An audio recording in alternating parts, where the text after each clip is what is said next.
It is Powwow.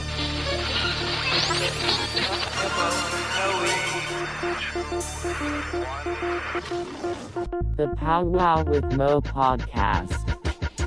What up, and welcome to episode 26 of the Powwow with Mo podcast. I am Mo. I am Powwow. And today we have KV. What up? What up? Yeah, you gotta talk, man. Got you, bro. I'm so sorry. My bad. It's cool. See, we had this other dude on before named Dom. Didn't talk. Didn't promote our podcast, so he couldn't come back. So at least you have to do is on Tuesday, tell people to listen. Oh, I got you. We can do that for sure. All right, so what we're going to do, because we do have KV on, to let everyone kind of know, is we're going to do a quick current events, the normal, typical first thing.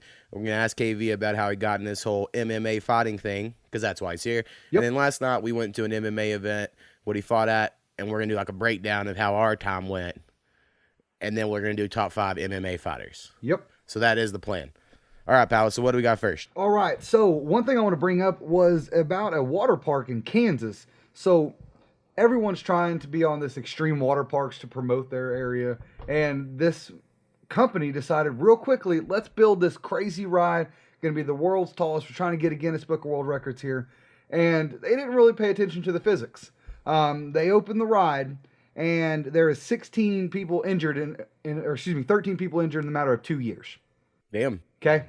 During this time, people have received concussions, lacerations, because it is a netting with metal tubing as you go down. You ride a raft. If you've ever rode a water ride, you don't ever really technically leave the ground. You feel like you're going to, Right. but you don't. Well, on this ride, you leave the ground for 50 feet. Sweet. Okay. Almost in a straight fall. I mean, this all sounds cool to me. Right? It seems like it'd be almost a good time, I went except to for... Schlitter Barnes in New Bronzeville. It Yep. had the world's largest or whatever when I went there. It was great. It's a great Yeah, time. so I mean, again, you think it'd be fun. Again, as a kid, that's all you want to do. Unfortunately, a kid was riding this ride, and his head hits that bar and it decapitates him. Oh, Well, damn. wow. In the same day, 2 other people received concussions on that same day. During this process of obviously the investigation, the park has now been found that they lied to investigators about other people being injured. They covered up incidences that happened, and the engineers that made this didn't take all of the checks that were required to get this done. So now there is a man being charged with involuntary manslaughter along with a few of the engineers. Right. 'Cause It shouldn't be again, just that one guy, right? It should be like a bunch of people. Yeah, it's not just the one, and it's not even the owner. The guy who came up with the idea is not the one getting charged. It's the one that was running operations and the people who actually made the ride.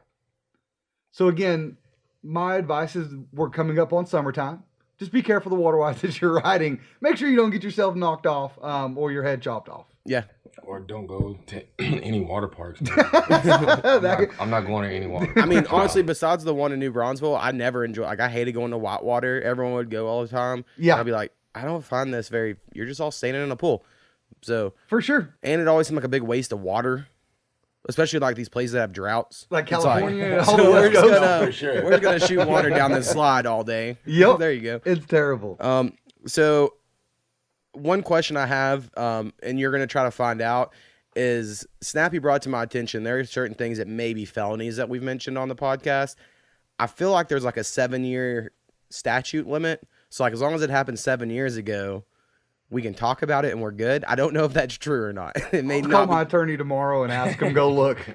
I'm on a podcast. I need to know if anything that we talked about over 7 years ago is going to be out of the statute of limitations. Because those are the most fun stories. For sure. Exactly. So, But you're right. I mean, there are some definitely... all right. And then also, I saw Felonies. the craziest shit here in Ada on, I'm going to say Friday. Mhm. So I've been off all week, spring break. It's awesome. And I have to go back to work tomorrow. I'm not looking forward to it. Yep. But anyway, driving down the road. Y'all know where this is at. If anyone's ever been in Ada, you will know where. It was just south of Applebee's. So like that road right there going to Applebee's, right? Yep. And there was a blind guy. And I'm sure y'all seen the one. He doesn't wear glasses and just lets his eyelids expose to the world. And it kind of freaks you out, right? I Yep. mean, I know it's mean, but like... Definitely scared me. For sure. Right. Anyway, he had his pole and he is just walking straight up in the right lane towards oncoming traffic. So I slow way down, go to the other lane and pass him, but I'm like watching my rear view intensely.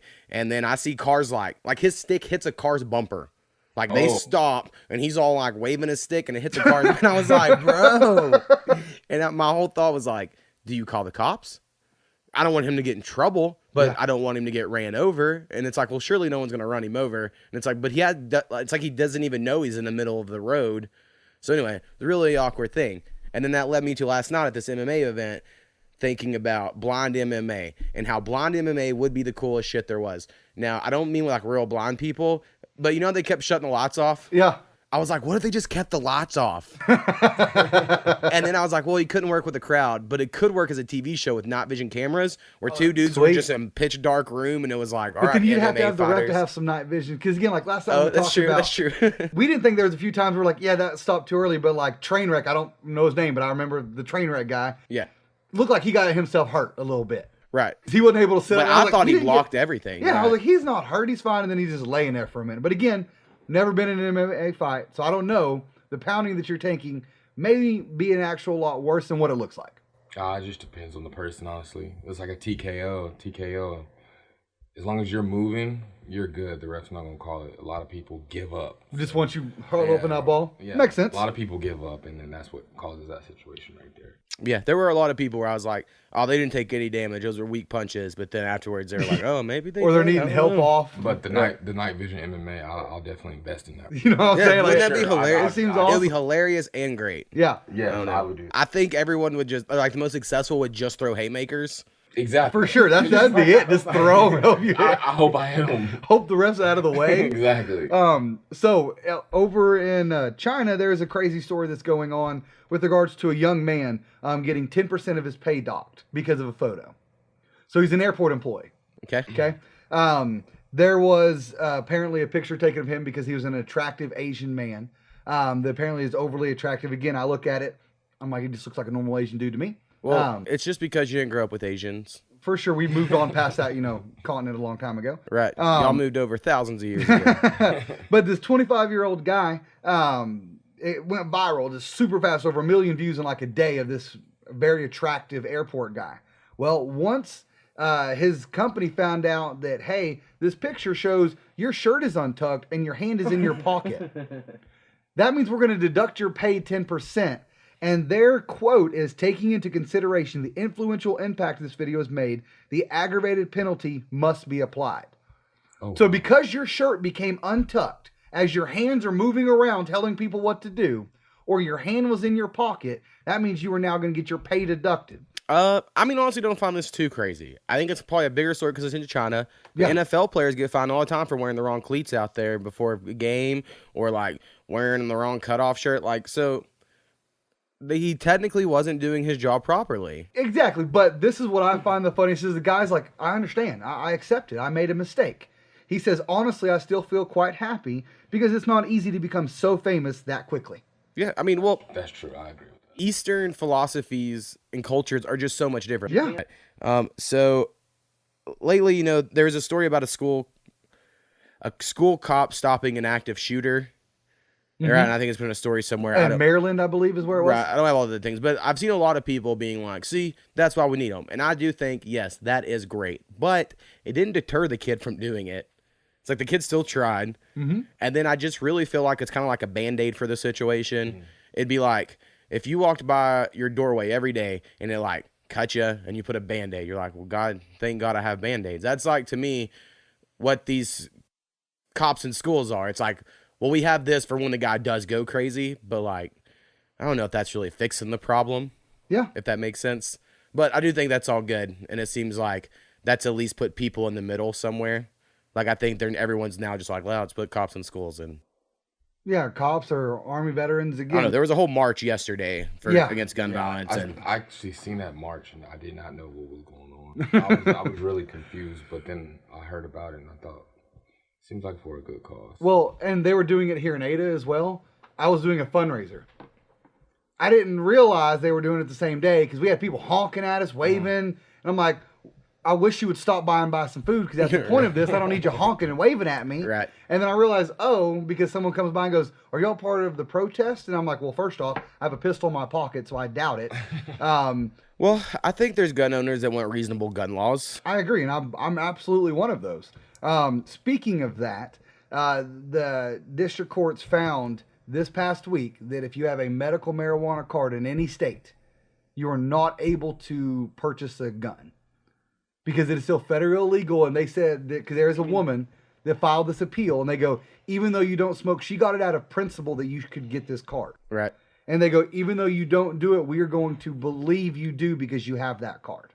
I mean, I don't think it's the craziest thing ever. I mean, banks can't even give loans to people. To me, that's crazier. Yeah, I find it nuts. But then again, I guess guns are riots and bank loans aren't. But they believe that if you're on marijuana, that because you're on it makes you such a terrible person. That while you're smoking, you could have these crazy acts with a gun. Alcohol is legal, Dude, and I am much more. I'm not personally, but I believe someone is much more prone to using that weapon when they are drunk 100% in a fight than someone who's smoking weed because they're like, fuck it, I'm just gonna chill out. Right. I'm good. Or they're just gonna miss. They're not gonna take the time to aim. They're just gonna be like, exactly, shooting a sidearm. Look at me. Yeah, I don't know. The whole debate's getting crazy. Where I'm like, I don't know. It seems like it should be something we can all figure it out. Maybe someday, but not today. There is an awesome VR game coming out because someday I'm totally going to VR set. I can't remember what it's called. I want to say it's called The American Dream. And you have 2 guns for hands. And you have to do everything with guns, like flipping hamburger patties on the grill, opening a beer, and you just shoot everything. I was like, it seems so dumb. That seems awesome. I'll definitely play that. There's another video game I really want to play, but I won't be able to. It's called A Way Out. And I'm all for it. Like, if this was like when me and you lived together, this would be great. Mm-hmm. It's a co-op only game. Sweet. You have to play with someone, but that's why I probably won't. Because you're gonna get Koopy to come out here and play every day or something. It's like set in like I don't know, like say in the 1920s. I don't remember. Like Brother, Where Art Thou time period in my mind's what I'm thinking. Gotcha. And you're like 2 prisoners having to escape a jail, so you have to like work together and you have to do things at the same time. And I was like, oh, this game looks so badass. And it's like you have to have a second player. And I was like, well, damn it. I guess I'm not gonna be playing that one soon. For sure. So I don't know if you've seen this, but there has been this documentary that came out regarding, and it's called Sirius. It's regarding a supposed alien being that they found in Chile. It's a 6-inch skeleton. Turned out it was an aborted fetus. It was just. I know. It's someone. I was so happy because when you look at this picture of what the skeleton looks like, I would agree that it looks exactly like an alien. Right. But there was some bone aging disease that made them seem like they were 6 to 8 years old when they just were a fetus. It was just either aborted or miscarried. Right. And that's all it ended up being.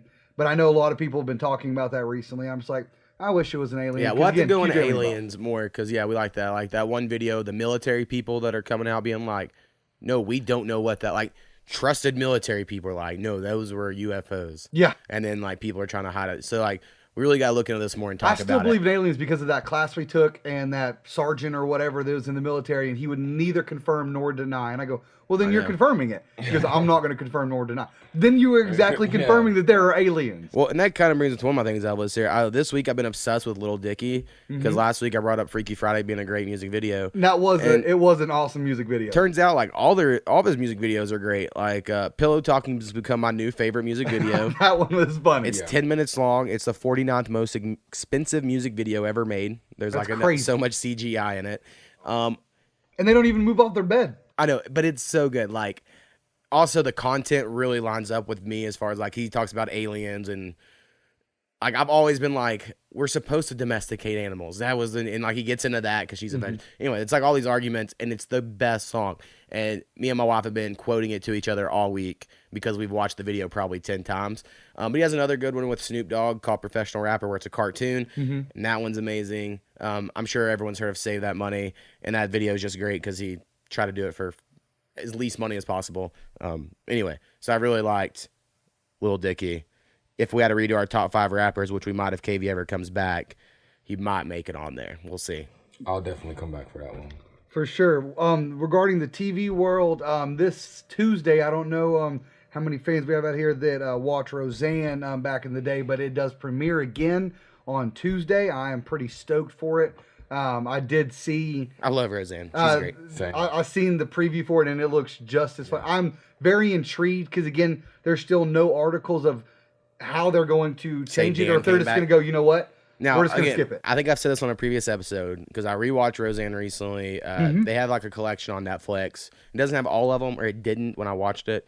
It may now for some like catch up. I want to say like Thanksgiving or Christmas. I was at my parents. They had a Roseanne marathon, and I wasn't doing nothing else. So I watched every episode, and it was the last season. And I want to say it's the last season where she wins the lottery, and then they're just rich, and then Dan dies. I hope they act like she dreamed winning the lottery. So like nothing after winning the lottery happened. Yeah, I think that's the way the they easy should way do it. to go about it. Yeah. But I don't know, what they'll do, of course. But that's what I'm hoping.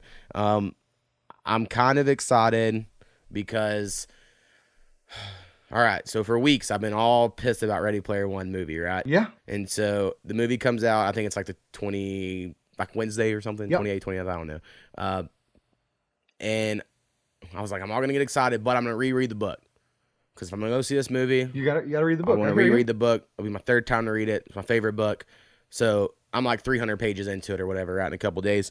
So I've really been burning through the book. But then through that, I was like looking up some articles about the movie and seeing some interviews with Ernest Cline, the author, or Steven Spielberg, who's directing it. Mm-hmm. And I'm kind of getting excited about the movie. And I know I shouldn't. But like all the reviews so far are pretty good. So you're hopeful. But again, while I'm reading the book, I'm like, there is no way they turn this book into a movie. There's so much shit in this book. They just can't. But it's made. So I'm going to go see it. And so in a couple of weeks, I'm either going to be like real excited or real pissed. For So, sure. Anyway. So I'm sure most of y'all seen this, that Toys R Us is going to be closing down all their stores. Yeah. The founder, unfortunately, died this past Thursday, a week after it announced that all the stores would be closing, and that was Charles Lazarus. He was at 94 years old when he died. But I just wanted to ask you, when you were a kid, did you look forward as much as I did to the rare chances you got to go to Toys R Us? I mean, I was poor, so Toys R Us was not a thing. That's what I'm saying. Like the rare, we It got to go might there have maybe been- once a year, right? if you're lucky. Maybe. Like now, my friend Jonathan, I grew up with, his family had money. Mm-hmm. Like they had like an underground pool, a hot tub. We'd go do fancy shit or whatever. Right? So I understood the life. So if I went with him, yeah, he'd go to Toys R Us a lot, and I'd go with him. But as far as me and my parents, because it was right by Target there in Wichita Falls, where we would go, and my mom was like, "Well, you can just go to Target." And so I'd go to Target. I don't know. I just rarely got to go to Toys R Us. I remember I went there to get, was it called GAC? I think that was it. GAC, the sticky Right. slime It was stuff. like I think it was GAC. a star shaped, and it smelled like shit, and it was like silly putty but slimy. That was actually one of my first things I got from Toys R Us. Yeah. I didn't get to go to Toys R Us, because the little town I lived in didn't have nothing. Yeah, I think we had had like one. a Kmart or something. That was my Toys Kmart was the No, shit. they had a though. Kmart a long time ago, like when we were young, because I went to Dunkin' all the time. Yeah, I didn't get a Toys R Us, so I probably have only been like one time. Yeah, a lot of people are having these like, oh, I remember going there. They get the video games. Like, I just never. I went with friends, or I would go like after my birthday or after Christmas, or I had money, and it was like, all right, I'm going to Toys R Us, see what I can buy. But I wasn't familiar with the store layout, so I never felt comfortable. For sure. So the last thing I want to bring up here is that there's a 6-year-old girl in Oregon. Her sister's playing a soccer game. And obviously she's getting bored because she's 6 years old. And after about 10 minutes, they're bored about whatever they're doing. So her parents go dig in the dirt. Great idea. So the girl's digging in the dirt, and she finds a small rock. She watched the movie Moana recently, and it looked like that shell. And so she was like, hey, I really like this. I want to keep it. It ends up being a 65 million year old fossil that can fetch between $40,000 and $50,000. It is an ammonite, which again is baffling researchers of how it is there. Well, here's what my first thought is. If it's 65 million years old, wouldn't it be way deeper in the earth? Isn't that how that works? Again, because she only dug like 6 inches Right. deep. This fucking little girl ain't gonna dig fucking with a bulldozer or whatever. I don't know. Like, I just don't understand. So to me, I would think someone dropped it. Like And they that found may it have and been dropped it. it at some point and it reburied. You would assume, but again, I don't know. But it is baffling that it was just right outside the soccer fields that she's going to find this fossil. Right. That again is nowhere near that area. But they're trying to find it more, but she just wants to keep it because she's like, yeah, it's my Moana rock. Right. Let her keep it. That's why I say just let her keep it. And maybe when she goes to college later on, she can sell it and take herself in. Becomes a heroin addict. She'll need that money. All right. The last thing I wanted to bring up is the Thunder, because we haven't talked about the Thunder in quite a while. I'm like obsessed with basketball these days. I watch every Thunder game. They always look shitty, but they pull them off normally at the end. Sometimes they don't. Carmelo missed 2 free throws to lose the game the other day, which blew my mind because I love Carmelo. They should make the playoffs, but the seeding is going to be weird. I think our predictions of the playoffs are not very accurate. No, they're not. I didn't even have the Blazers in the playoffs, so when we did that episode. So anyway, keeping my eyes on the Thunder. I think they got 8 games left, 10 games, something like that. Yeah, so 8 to they 10 don't. games. We don't have many left. So we'll see how all that shit goes. All right, KV. So something me and Powwow were arguing last week because we knew you would be on, or we figured you would be on, is exactly how we met. Yeah. Now, our first memories of it is we went and picked you up in Duncan to bring you to college. So we met like your family and all these people. And Powwow was like, yeah, it was the first thing. And I was like, well, there's no way that was the first thing because we had to know him before we picked him up. We wouldn't have just picked up a stranger. Just go randomly pick him up. Hey, let's go pick up this random black guy real quick. Right. Yeah, for So sure. what I was thinking was you came up because you played football in college. You came up for some sort of recruiting camp practice thing, and for whatever reason, remember you being at the bowling alley, us meeting you at the ABC bowling alley, or the Ada Bowling Center, whatever it was called, when they had quarter beer nights, and then us just meeting him, and then Jeff, was that the other guy? Yeah. Yeah. And then we rushed y'all that night, and then basically you were like, I need to ride back up here like a week before school starts. And we're like, all right, we'll come pick you up. Now, I could be wrong. I could have made that up in hindsight, like those created memories to like connect the dots. Yep. But that's what I can imagine happened. I mean, I honestly have zero memory of before that, so that's all I'm good with. Right. But I do remember going in your car, picking him up. Yeah. I remember we stopped at that convenience store out of town, got a bunch of like Slim Jims and shit. I remember KV hung out with us for like a week before school started. I was a horrible influence on a college athlete. And I remember I was dating this crazy girl at the time. You were dating a crazy girl at the time. Yeah. And KV dated a crazy girl at the time. Very. And then he eventually was like, hey, can I invite her up? Because he was all mad because we had girls around or whatever. And so she came up, and then we met her. Yeah. I used to call her Badger Face. I know it's super mean. I know it's super mean, but I don't remember. Yeah. I'm so glad I'm not with her anymore. Right. So then you pledged the fraternity. Yep. You were my little in the fraternity because I was very racist about it. Yeah. And I was like, blacks only for my littles. So like, what about this white guy? I'm like, nope, not for me. I want to say that you pledged with Shad, right? And Sean? No. No, you pledged the year before them. Because he pledged 2008, fall of 20. That's right. They went to, Because that was with Jeff and all them. Because Jeff Taylor. was my little and Taylor. So your big little now was Taylor throwing up. Oh, At my that house. night Over there on. Oh, that was so bad. Right. I don't want to talk that night. Because I remember white chocolate was down in my garage. Yeah. That's where we were drinking at. And it got bad. It got very bad. Yeah, it was fun. Shad was there. Yeah, I'm pretty sure he was. Yeah. Shad was there. Shad was there. So anyway, we did the whole party thing. I kind of got out of the fraternity towards the end because I had to graduate. And that was the only way I could do it, was just not be involved. And then I'm assuming you continued playing football. And then at some point in time, you got involved with MMA stuff. Yes, sir. So how did that happen? I was actually working at Chili's at the time, and one of the cooks, which is now one of my good teammates, good friend of mine, Kevin Rayford, he walked in for his shift, and he had on like this weird karate suit, and it was red, and I laughed at him. I was like, bro, Like a gi? yeah, it was a gi, yeah, it was a gi. And I was like, bro, what is this, like, you know what I'm saying? You about to cook? He was like, it's my gi on. I was like, oh, karate? He was like, no. If you ever meet someone that does Brazilian jiu-jitsu and you call it karate, chances are they're going to get very, very upset. So don't. I really like Friends, so I always say karate. Karate. So if you meet someone that says they do jiu-jitsu, don't call it karate. They'll get super mad. Gotcha. But he was like, man, I go to this judo hall, blah, blah, blah. You should come check it out, get you in shape. At this time, I'm weighing like 210. I was about to go to camp for arena football at the time. And I was like, man, what am I going to do to that? You know what I'm saying? It'd be easy.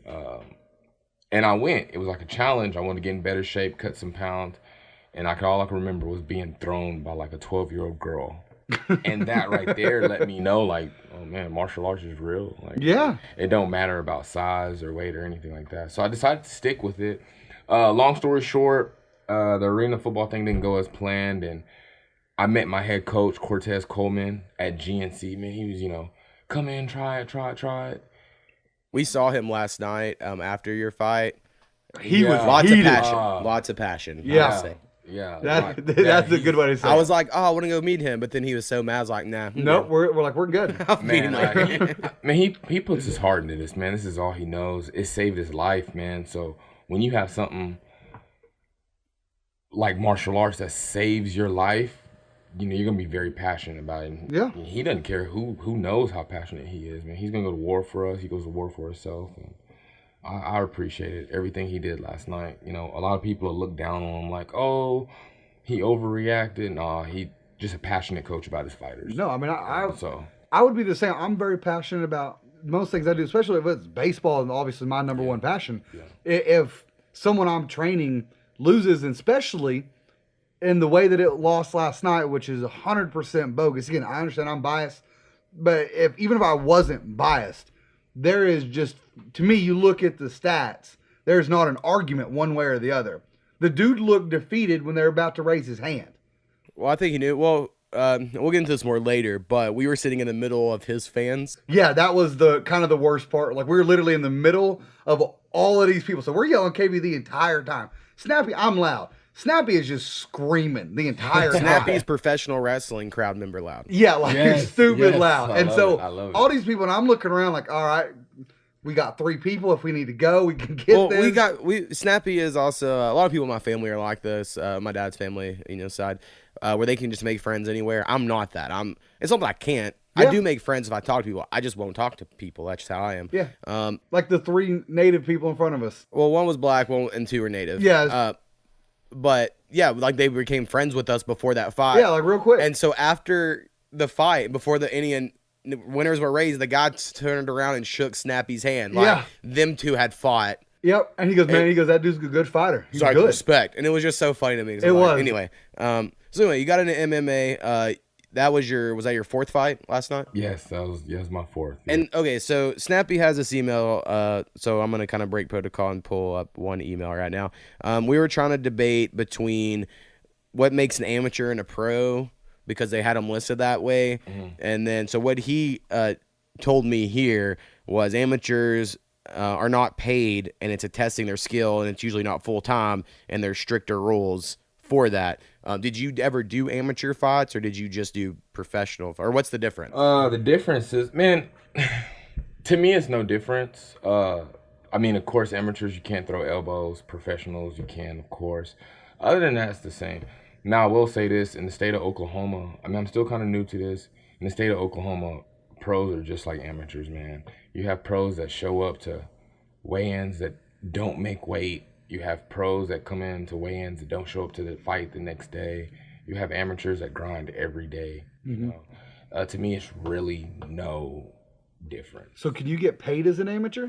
Ticket sales. Okay. I mean, you get paid ticket sales as a pro, but you can make a lot of money as an amateur selling tickets. Gotcha. If you got a big fan base and I need 40 tickets, you'll get like 20% of what you sell in online. So you can make a pretty good penny, selling tickets as an amateur. So how do you go from being an amateur to pro? Is there like a process or paperwork you have to file? Or? No, it just depends on your gym, man. Some people will take 2 fights amateur. They think they're a street fighter. They think, oh, I'm going to do this. And they hop in. They all want to go pro. Mm-hmm. And then they fight against somebody that has really been training to go pro. And yeah, you could see that last night in a couple of fights. Again, we're going to get that more. But like there were a couple last night that were like, oh, you probably should have practiced more. Yeah. And I think that's probably what makes the fights more exciting at this level. For sure. And kind of bad at the same time. You feel bad.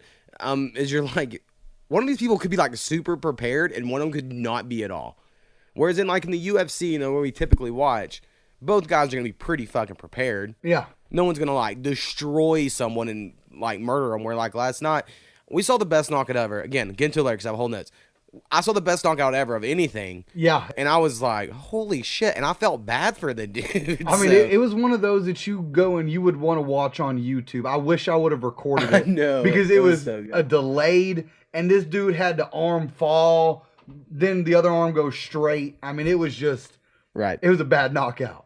All right, so basically, that gets to where KB's at now. She's going to keep fighting, I'm assuming. Yep. That's the plan for now until whenever. Yep. Whenever. And so you said fourth fight, and this is your first loss, right? Yes. Yes. All right, now, okay, so we'll go ahead and let's skip to, I think it was fight 7 on my list here. Mm-hmm. So KB's fight last night was kind of bullshit. Total bullshit. I will say, see my exact notes here because I have really stupid notes. It says KB versus some dude. Others dudes fans were sitting behind us. This was the best fight so far. KB has good technique and chicken legs. And my thought was, because I'm fat and I'm not in shape at all, but my legs look good, and I'm like, man, if I could somehow just take my calves and put them where KV's calves, because that dude could leg kick. The guy you fought, he had some good leg Yeah. kicks. He has some leg. They look like they hurt. Yeah, because you could go pop, pop, Yeah. pop. And so I was like, ooh, KV needs bigger legs. That was my first thoughts before any kick happened. So sorry to hate on you there. No, it's fine. I mean, you should have all your weight because, I mean, that's how weight classes work. You have very broad shoulders. Yep. And so it's like, I'm sure that's just how it's going to have to work or whatever. And then it made it to round 3. KB had some rampage slams. Best fight so far. And then KB was robbed. So there was like, I want to say 4 big slams that you had. Like we said, people were behind us and all around them, and everyone knew that you won, like in the stands. Now, when the first judge was like 29-28, and I go, I could get that. Yeah. It was favored for you. And I figured all 3 were going to be 29-28. Yep. I really did. But when I heard split. And they said 30-27 for the second judge. For the other guy, I was like, what the hell are they watching? And then when that happened, I go, no way this next judge has them winning. Yeah. If this one was so off, he's got it. Yeah. And then the other one was like 27-30. And which I was like, these people are fans. And I know that's like a horrible, like, I don't want to make that assessment because I'm sure it's unfair. Or they just don't know how to judge because no other round that I can think of went to a decision. At least not one that was close. Yeah. So maybe they just weren't good judges and we just didn't see that because we didn't have to see a score for any other one. You know what I mean? They all stopped at some point. But I have no idea how you would say the other dude won all 3 rounds. Like if you wanted to give him the third or whichever it was, I could maybe see it. But I was just like, fuck, I don't know how that happened. And then everyone was pissed, of course, with the little Ada shirts. Yeah. Yeah. And then everybody was super heated. And then we'll get into what happened next. Oh, okay. I was gonna because say it was like a fucking WWF moment. Yeah, that's exactly what I was gonna say. It was crazy. So, all right, we're gonna take a quick break. We come back. We do have some emails we're gonna read. All right. And then we're gonna get into this thing we went to last night and our funny, like ring girl, other shit that happened. Oh my god. And, No, I'll talk about that all day. and then we'll get into our top 5 favorite MMA fighters. All right.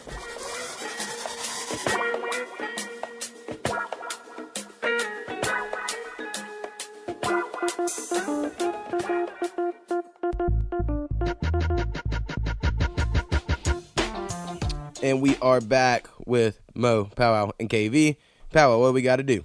All right. So if you have any questions, suggestions, or corrections, please email us at thepowwowwithmo@gmail.com. That is THEPOWWWITHMO@gmail.com. All right, and we do have a couple emails this week. The first one's from Rusty. He was catching up on some podcasts. So it was about the teacher pay. Yeah. And his kind of take is he'd love for the teachers to make more. He just doesn't want people going into it for the money and feels like people doing things just for the money has ruined a lot of professions. Like looking at the medical field, most doctors are content giving a generic answer so they don't actually have to think about a diagnosis. I can't tell you how many times I've taken my daughter in and they have said it could be this, it's going around, and then they just do tests. Now, I agree. We had a friend in school, in college, who his family were all doctors. Yep. And he chose to not become a doctor because Obama was doing the Affordable Care Act. Yep. And he was like, well, I'm not going to make money. I'm not going into it. And my first thought was that's probably for the best. Now, we'll say in this scenario, all the teachers currently that are teachers did not go into it for the money or else they wouldn't be teachers. And I think we have no problem with doctors doing that. Like right now, they're like, we can't destroy the healthcare industry by giving free healthcare. So I think most conservatives who are against paying teachers are totally for doctors making more in a private sector, right? Yeah. So, and I think that's also kind of a difference. But I completely agree. But I also think that could be applied to literally everything. I'm sure there's some professions that it doesn't matter if you care, but like to be an MMA fighter, I'd rather a guy who wants to do it than's in it for the money, or like to do anything. I don't know. Like you'd rather want someone who wanted to do that, but that's not always gonna happen because a lot of people have jobs for money. Right. I don't see why that's a problem. Like I would love to make a podcast work. Like it would be my dream if we had a Powwow Mo Media empire and we done podcasts daily and we had offshoot podcasts and sold ads and that was my job. That'd be great. But I have a different job right now that my heart's not really in it. But they pay me. Yeah. Right? You get paid. I don't know.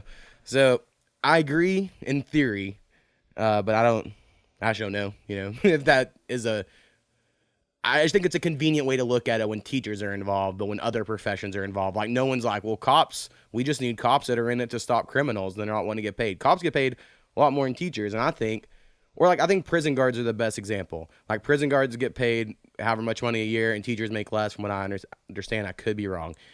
But I think there's a direct correlation between those two. If we pay the teachers more, maybe we wouldn't need as many prison officers, right? Yeah. Or something. I don't know.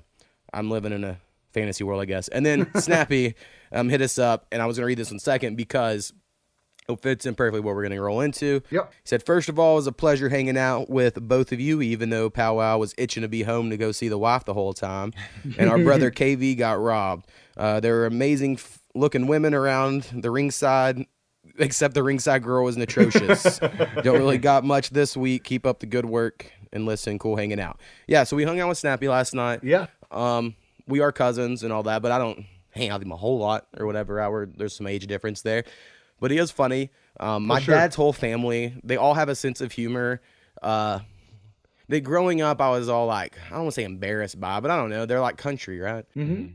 But whenever I'm around it now, like it really does just tickle a spot where I'm like, I don't know. So Snappy said a lot of stuff. Like when we went to Dairy Queen beforehand, and he said fuck like 80 times in like 2 minutes, which is fine. I don't mind. But there were like old people around. And so I was looking around and he was like, no one's listening to us. Especially the old lady sitting right beside us kept kind of like peeking. I know. So I was just like, all right, man.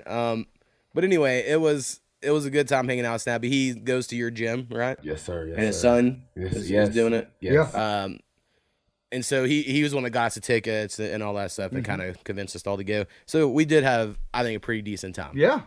Had a good time. So anyway, moving on to the event. First note I have, lots of weird people there. Yeah, so let's talk about getting into the event first. Oh, that's a good one. So we were having this debate over when we should go. Yeah. Because it was like, this starts at this time, doors open at this, and we're like, what? So we get there about 6:30, and there was a line. So we go and stand in line. Mm-hmm. And then at like 6:45, they open the doors, and everyone that was inside for the free event had to leave. And even if they had a ticket for the event, had to go stand at the end of the line that we were currently in. And the whole time I was like, damn, they didn't do that shit right at all. They should have been like, you got a ticket, stay inside. Because people were getting pissed. Yeah. Because that line was so long. When we were in it, we were probably like the 60th people in line. Yeah. And then because there was 300 plus people. Right. And there was like 100 plus past us. And then they let people out. Yep. And then they had to go stand at the end of that line. And they were like, they got there early. And then a lot of people were cutting in line. Yep. And so that was pissing people off. So anyway, and one of my biggest fears going to this place was everyone's going to be so aggressive going to a fight that we might have to fight some country dudes. Yeah. And I was like, I'm glad Snappy's with us because he's big. Yeah, that's for sure. Or whatever, right? Because I'm not a fighter. It was honestly very mellow with people. It was very chill. Everyone was very kind, except for when you stood in the concession line, man. Just wear some deodorant when you go out in public. Oh, yeah. God, some of those people be right. I agree. All right, so like I said, we saw a lot of weird people. And now I feel bad for making fun of the girl that was wearing high heels and a knee brace. Yeah. No, okay, I have her coming up. Wait 1 second. Okay. Wait 1 second, because I'm getting to her. I will say, my second note is, never seen so many guys walking around with their chest bowed in one place. Because every white dude there was chest out, arms aside, like, I walk like this everywhere I go. I know no one could see me, but anyway, I'm doing funny shit. The music was horrible. They had DJ Just J. Oh my God. And he had that drop right. And now, I'm not hating, but he was like a bigger black dude. Kind of looked like Snacks. Remember Snacks? Yeah. Kind of looked like that. Yeah. DJ, right? And he was playing like dirty pop into a Britney Spears song. And I'm like, bro, we're the MMA fight. We're playing NSYNC and Britney Spears. Yeah. That's really what you're going to be playing to get people in. So that was a whole thing. And I guess we'll go ahead and touch on this. Everyone had horrible intro music. Not everyone. Like, there was a couple that were all right. But they were all, like, slow shit. And, like, if it's me, because I said this to you immediately, I go, if it's me and I'm fighting MMA, I'm coming out to Never Scared by Bone Crusher. Yeah. Every time. Like, that's just what I'm coming out to. And then you were like, I'm coming out to DMX. I'm like, exactly. Like, I feel like there's a market for some aggressive music that motherfuckers aren't listening to. They're only like, I'm going to put some mumble rap trap shit on here, and that's what I'm going to come out to. And I'm like, how is that? The girl who came out to Wild Thing got her ass beat. At least she had Wild Thing. Yeah. That was cool. I mean, the other girl like God's Plan, that kind of worked. Right? I mean, there was just some that was like, I almost want to go to sleep when I heard the music. I know. And then Well, when the walkout music, they ask us, like, after you sign the contract, what was like your walkout music? They have to okay it. okay. Oh, okay. A lot of those they have to okay it because, you know, you have kids in the stands, so it can't be. Basically, if they've never heard of the song, they're gonna be like, "Oh, we don't like that." I mean, Right, at well, I least did that was notice, some- like, there was some song they did have cursing, but I noticed was edited. Yeah, So I they noticed were all that. edited. I mean, Yeah. at least come out with some Rolling by Limp Bizkit or something. I mean, just anything high. You know what I'm I might use that saying? song. Any beat that was somewhat more hype. They just had a lot of really chill beats. And I was Yeah. like, oh, I just don't think that would get me ready. there was a couple that had decent beats. Right. So, also, there were these, the ring announcer was like this old guy who actually ended up being a lot better towards the end because he was dancing around getting into it. I feel like he started drinking halfway through. I agree. But there was this other dude who was like coming in he was like the MC of the event, I guess Yeah. you would say. But he was like an old country guy. Kind of talked like this the whole time. He wasn't very loud. Right. And he was like, It was just, you know what I mean? It and was, like one of his jokes, because he was like trying to do jokes to get the crowd going. He was like, y'all hear about Facebook? About to go back to MySpace. yeah. I'm like, that's not like a joke. I mean, Colbert did a whole segment on that the other night. Maybe you watch it. I don't know. That may have been where he got it. I was like, but that really wasn't a joke. So anyway, I found him slightly annoying. Also, okay, we first walk in. I'm trying to get everything out of the way before the actual fight. Yeah. We first walk in. We see a girl wearing what looks like a normal-ass blue shirt that was been cut. And some Booty booty shorts that has cuts on the side of the booty shorts. Exactly. Booty shorts, cut sides. Now, I really don't want to be mean because, like, if this girl was wearing normal clothes and you saw her in a normal setting, I'm sure she was attractive young woman, right? No, she's not. But in the scenario of you're going to be the ring girl and you're going to be wearing, like, slutty attire, she had zero curves. Like, and I know it's, like, so mean to say, but, like, typically ring girls are, like, they have curves, and that's just how it works. But she was like a stick person, and then she didn't even have a cardboard sign that had the number. She just held up up. a finger, and everyone in the crowd was hating, bro. Yeah. And I was like, I felt bad eventually, but at first I was like, because when y'all first saw her, you're like, what is she wearing? I go, that's the ring girl. And they're like, there's no way. I go, swear to God, I know that's the ring girl, and it was. I mean, there's two girls specifically. I had them on this list. They should have been the ring girls. Like, I'm like, come on, grab something that you could actually grab something on. Right. I think it threw me off when I first seen her hold her finger up in the air. I didn't know she was doing round one. I was like, is she trying to get somebody's attention? It's like, is she gonna give me an going on? animal? First What's time- going on here? The first time she did it, everyone cracked up. Yeah, It was like, as soon as that index finger went up, people were like, it got bad. yeah, so there was these two girls, and something I did, because we were in a very mixed, diverse area, lots of races, right, where we were at. Yeah. These girls, one looked really familiar, but they were definitely wearing, again, hate being judgmental, and I'm totally cool with being slut if that's what you want to do. Just what I think you would describe as very slutty clothing. Yeah. Lots of makeup. Like, one girl had, like, a tank top and, like, a leopard print tattoo down her arm, and then she had a skirt that was cut up to her high thighs, so Yeah. to make sure her legs were sticking out. Mm. Kind of looked like a video game character outfit. The other girl was also wearing some, and like what I started doing is every time I saw them coming, because you could see them coming, right? I would watch all the guys around us. And you could just see all their eyes go. Right. So there was this one black dude sitting in front of us, and his hand's on his girlfriend's ass. But every time these girls walked by, his head was like, And he followed her, man. It and I'm was like, something you're gonna fierce. get caught. So yeah, that was also a thing that stood out. So all right. There's that, and I got to say one thing. When me Yeah. and Snappy went to the concession, so they were selling, and I believe those are like supplements or stuff out in the front. This lady looked like she's about in her 60s, is way too much makeup. Moves around, she goes, "Is that margaritas?" And just moves people out of her way Oh, wow. to go walking through there. And me and Snappy start cracking up. And then she's like, "Oh, those aren't margaritas." And it was just like, all right, you're a little old to be getting throwed like that, but sure, go shoot yourself some supplements and you're going to feel pretty good. But yeah, it was just funny to see some of those. All right. people. And my last I have two pre-fight things. One, it takes way longer to get fighters ready than the fights take. Yeah. I think that was probably like a detriment. Like one of the only negatives was like normally you would watch people before they got in the ring longer than the fight took. And so you're like, all right, that one's done. We got 10 minutes till the next one, right? And we're not going to waste any time. We're moving on to the next fight. Like, we're not wasting any time. And it's like, well, I mean, I understand they have to do that shit. Like, I'm not an expert. But as a viewer, you're like, shit, it seems like there could be a quicker way to get all this going. Yeah. And then girl with a knee brace. So the girl was in heels, knee brace, little girl, probably like 13, I don't know. Yeah. She sings the anthem. Now, I know everyone cheered. God. I thought it was horrible. There was some... Was she... No, anything that had two syllables at the end of the word. that so, one was... like, I'm trying to even think of one of the words of the national anthem right now. But anyway, anytime she would just cut off the last syllable and just not say it. And then when... Again, we're like in middle Oklahoma. Towards the end, everyone in the crowd started joining in and singing along. Yeah, at the end. It was like, what I was like, fuck all right, is we're going sing along on? here. Let's... If you guys would have been in the back when that was going on, it was hilarious back there. I mean, it was... Again... Props for her going out and doing it in front of that many people. But like she tried to do this low singing voice that you were like, that's probably not your real singing voice. And then on top of it, she was like leaving out words. Yeah, she and then missed she a would few. held some notes real fucking long. You're like, oh my God, we got to get through this. And then after that, a preacher comes out. He comes in and he goes, in this ring, my name's Trainwreck.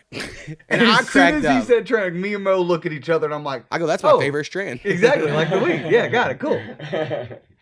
I thought it was a great joke. So anyway, he's like, everyone bow their heads, whatever. Right? And of course, what I do in this point in time is I look around to see who doesn't bow their heads because that's always a fun game.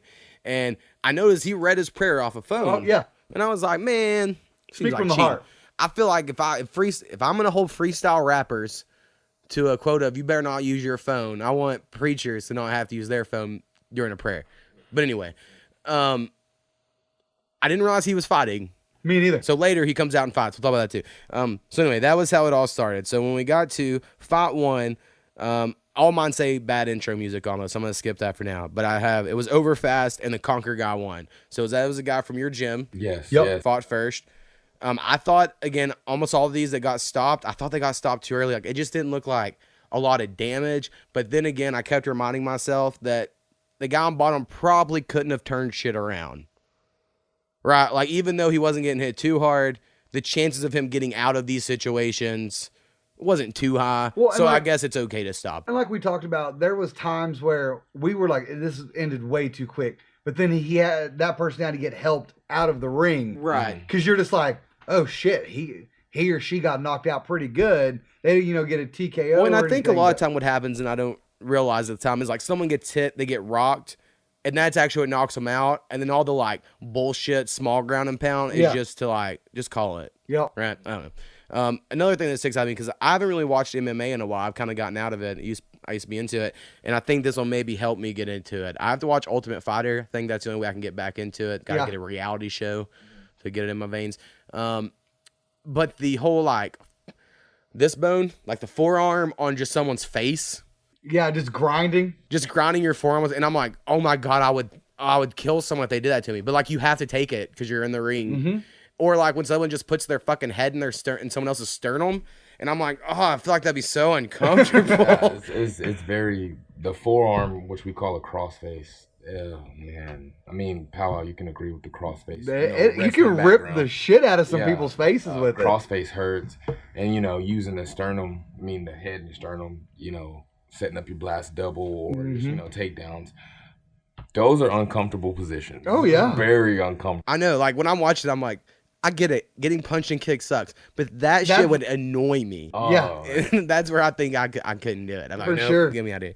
All right, so 5-1, pretty decent. Mm-hmm. The Ada guy won. We all cheered. I was actually going for the other guy first because I didn't know the guy was from Ada. Yeah. And I leaned over to Snappy and go, I'm going to go for this guy. And he goes, no, this other guy's from the Ada gym. I go, okay, well, I'm going to cheer for him. And first off, whoever was wearing the Lakers t-shirt yesterday, the bigger guy over there in the Ada crowd, was the most hyped dude I have ever seen in my life. He was getting so nuts anytime y'all from Conquer was fighting. Lakers. He had a gray Lakers shirt on. He's probably about 6'3", 275, 280. And he was just going bananas when y'all was fighting. Oh, man, that makes me happy.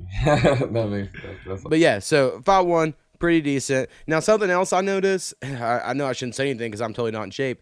I feel like if I ever got in a cage to fight, I wouldn't have like that blubber layer left, right, on my abdomen. Like, I would try my best to, like, get shredded and be at the lowest weight class I could. Mm-hmm. But a lot of these guys would step in there, and their bellies looked kind of close to mine. More close to yours, because you lost some weight recently. Yeah. But they weren't, like, cut at all, right? And I'm like, we'll see. Now, I wasn't scared of, like, the Indian guy. He ended up losing. Because I was like, well, Indians, they don't matter. Yeah, They'll be fine. But, and that was another thing. It was like... We can talk about that in a minute. Oh, yeah, we'll get there in a second. All right, because I've got my own opinions on that one. Oh, that is this one. Fight 2. Okay. Bad music, white guy versus Indian guy. White guy won on a stoppage. And this is where the Indian guy came out to, I don't know, it was called the Full Blood whatever, Full Blood Army or some shit was their gym name. Which also was a sponsor of the entire fight, by the way. Right. They were one of the sponsors. We'll have to get to that JJ guy later because I have a lot of questions about that rich-looking motherfucker. Yeah. So, yeah, the white guy won that one. It was just, again, this one was one of those very quickly Indian guys got in a bad situation and they called it. Mm-hmm. But, again, I didn't feel like he was out. Like, I felt like he was still totally there. Yeah, and, again, Full Blood, I expected some sort of native music to come out. When your whole gym's called Full Blood and you're all native people. Right. Some sort of native music to be said. Bet it didn't. But nothing. Fight 3, I have 2 tall white guys. They started swinging, went to the ground. They stopped again too early. I didn't feel like there was damage, but I'm sure there was. Mm-hmm. But I remember them being a lot taller than everyone else. I was like, oh shit, these are tall like 6'2" or something. Yeah, these are tall motherfuckers. And then fight 4 was the first ladies fight. Oh my god! I put place got amped. Their music was better. The black chick flailed her arms like crazy, and the short girl quit between rounds. I told him right after that, I go, I feel like that chick watched an episode of The Office when Steve Carell and Dwight get into that fight, and they're just going like this. Yeah. Like they're on a speed back, because that's all she... Like, to me, the black chick, I know it kind of sounds racist, but it's not. Just the descriptors I use when I watch. I put black chick, short girl. That was the way they look. Her arms were just flailing. Like, she didn't seem to have much technique. She just said, I have a lot of energy. And I have long as fuck arms. Don't get me wrong. She was connected on most of those. But they didn't look good. Yeah, they didn't. But that other girl, was that the one who quit? Yeah. After the first round? Because we were excited because it was going to be the first one to go to round 2. But Snappy goes, in the middle, right before that round, and he goes, she's going to quit. She's going to stop. Snappy called it. And then in that middle of their break there, going into the second round, they called it. And I really thought the short girl had better technique. She did all like sidestep punches, you know? Like she wasn't just fucking throwing. But she just quit, between rounds. It was crazy. God, I didn't get to see that fight, so... When you get to watch the video, man, I promise you, if you don't laugh as hard as I did, there's something wrong, because it was funny. So the next fight was probably my favorite one of the night, at least by my notes. It was okay music. It was a white guy versus a black guy. I always feel like, I know I shouldn't, it gets racial when it's like two races. Like when it was like the white and Indian, or the white and black, or the black and Mexican. Like, it just seems more racial that way. Like, maybe it was because I'm with like a lot of Wranglers in that place last night, right? Man. That's how I word it. So I was like, I just feel like I don't know if anyone's ever read Invisible Man, but at the beginning of the book Invisible Man, it's about this black guy, right? Mm-hmm. Like all these rich white people make these black dudes fight each other on electrified carpet and pick up money. It's like they treat them like shit, right? And they just use black people for their entertainment. And you're like, you almost got that feeling, right, for this next guy, because his name was the Great Ape. His nickname was the Great Ape. And I was like, man, that seems weird that you're going to, I mean, I guess own it. Own it. That's what I'm saying. Own it. Right? But a lot of people seem mad that he won, but he clearly won. Like, he was very dominant, big dude. He actually looked like an MMA fighter. Like, I'll give Katie that comment as well. Some people looked like MMA fighters, like their body, like they actually tried, right? So that dude was way more in shape, it seemed, than the white guy that he fought. And he had the best, or the first great throw of the night. where like he body slammed this motherfucker. No, Yeah. reverse suplex. Yeah. That's what it was. And that was awesome. It was good. I mean, the first time we see feet leave the ground, you're like, yes. Yeah, people got crank on that. And then there was the first one to go to round 2. And then this was the one where it was the best KO I may have ever seen. It was awesome. So, again, it was like a delayed reaction. And you don't think that punch knocked him out? Like it didn't. It's not like one of those haymakers or over the he top. catches this motherfucker on the, again, might be the best one I've seen on like TV or anything. He catches him perfect on the chin from what I could see. I mean, it's weird in live, right? You don't get the perfect angle. And then it was like his body was rocking into the punch, and then it's like 2 seconds later, his body melted. He's exactly on right. a delay and was like, and he just fell. And like you were like, no, like you didn't even believe it at first. You're like, there's no way that knocked him out. And you're like, oh, that motherfucker is out. And then that arm got stuck. That left arm was just stuck there for a moment. Right. And you're like, yep, that. And again, then they let him stand up, and no one's helping him, and he is falling back on the cage as he's standing up. Right. And it's like, somebody help this dude up and let him stand there. Yeah. So that was the best. And then right before that fight, I leaned over and I go, if I don't see someone get knocked out soon, I'm going to get pissed. And then that happened. I was like, yes. It was good. So that one was really good. One we have next is Fight 6, which was the heavyweights over super fast. This dude got a standing guillotine. Yeah. And it was just over. And like as soon as he locked it, we were like, it's over. And everyone around us seemed to be cheering for the other guy. And they were pissed about it. And people booed it. And I'm like, that's MMA. Like if you fuck up and you get caught in that, you get caught in that. That's just how that is. Because that dude behind us was going, boo. Yeah, they're boo. booing it. And I'm like, to me, he tapped. It's like go to a boxing match. Yeah. I mean, like, because that's just I part of mean, it. to me, that dude tapped again. I couldn't see because where I was at. Yeah, he started yelling. He goes, he didn't tap. You called it and he didn't tap. And it was like, I assumed he did or the ref wouldn't have. They didn't call anyone else. And the dude wasn't protesting about it. He wasn't upset. Right. He was standing on the cage going. I think that was the best part, was the fact that the guy wasn't like, I didn't tap. He was like, yeah, I lost. Yeah, and that was it. So I was like, well, then, yeah, I think that's how that one worked. 5-7 was KB's fight. We already talked about. KB got robbed. Most people in that play, everyone that wasn't a fan of the other guy knew it. Yeah. So, speaking of that, I do have a few questions. When you guys are training, because it seemed you're very defensive and not more as an offensive person, is that just your training style? Or is that just how you took that fight? It was kind of how I took that fight and training style a little bit. I wanted to bait him a little bit. I knew he had long arms. He had good reach. He was really quick. So I knew that, once he took his shots, I should have threw back. Yeah.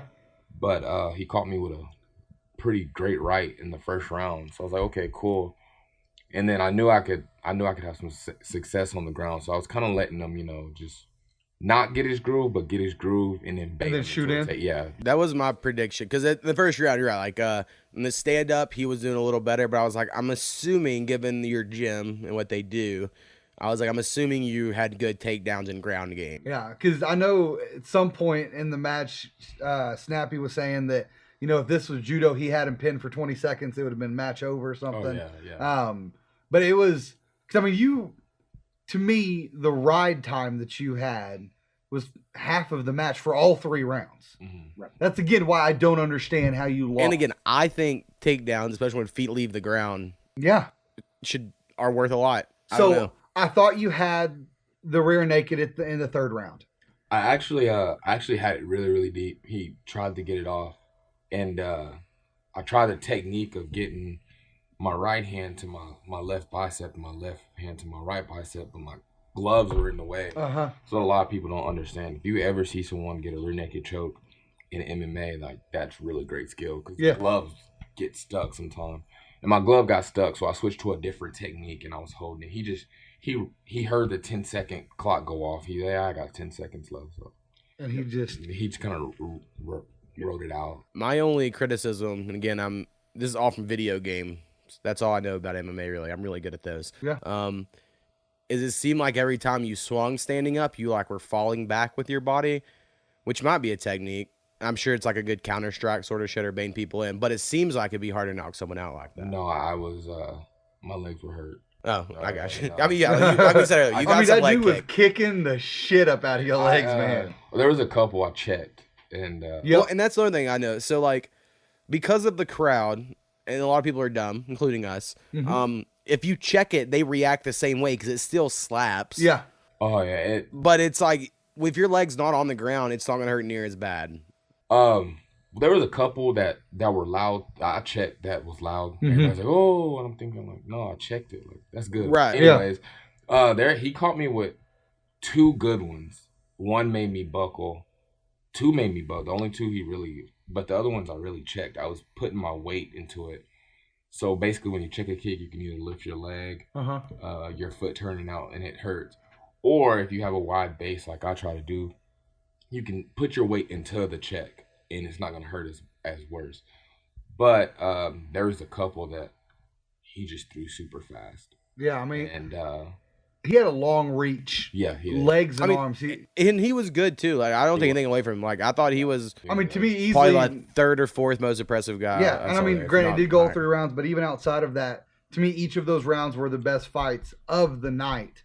Right, like I think if y'all 2 fought 2 other guys, y'all both would have won, sort of scenario. Like y'all are both better than a lot of pairings. Oh yeah, if that makes sense. Oh, definitely. Yeah. So since we're talking about his fight and after it was done, when you were in the back. Hold on, we're not there yet. Okay, it comes up. Move it up because I'm ready to talk about. All right, the fight after is fight 8. It was a black chick versus a thick white chick. I would say thick white chick because Snappy made sure to notice. Man, I mean, to me, her lower body was thick and she had a booty.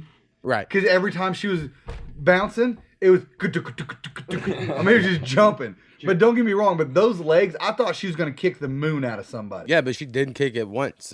Yeah, I mean, she tried, but it never just landed. Yeah, I just put the white chick was outmatched. Yeah. She just got dominated. Like, the other chick was just doing whatever she wanted on the ground and shit. Like, that was it. Passing, crossing, anything. It was crazy.